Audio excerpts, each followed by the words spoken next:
এই যে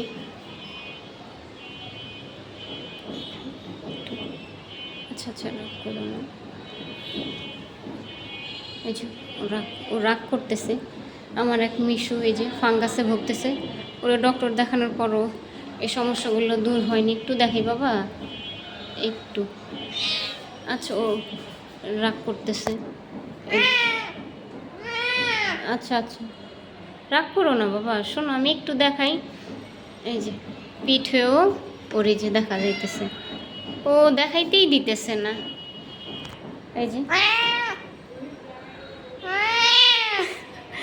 ওরে যে দেখামো, এই যে ওর ফাঙ্গাস কি পরিমাণ হয়েছে, ঘা হয়ে যেতেছে। এত যে যে মলম সার দিছে, ভেট দিছে, ওগুলাই লাগাইতেছি, কিন্তু কোনোটার থেকে কোনোটা কাজ হয় না। এই যে পশম উইঠা, এই যে বুড়ুর সাইডের পশম উঠা গেছে, আর এই যে এখানেরও পশম উঠা গেছে। দাঁড়া একটু দেখাই মিশু, এই যে পিঠেরও ঘা ঘা হয়ে যাইতেছে। এই যে পেটের তো লোম নাই, উঠা গেছে, এত পরিমাণ ইয়া ভুগতেছে আমার কলিজাটা। দেখা একটু একটু, ও রাগ করতেছে, অ্যাগ্রেসিভ হয়ে গেছে। কি এত রাগ কেন? কি কি রাগি বিল্লি?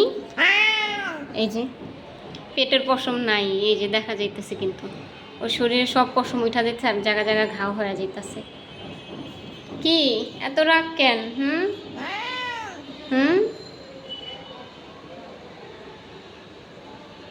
এই যে আদর দিলে আবার ভালো, জিভ বের করে সুন্দর করে শুয়ে রয়েছে। থাকো, তুমি শুয়ে থাকো, তোমার বিরক্ত করবে না, লেজ নাড়াইতেছে আর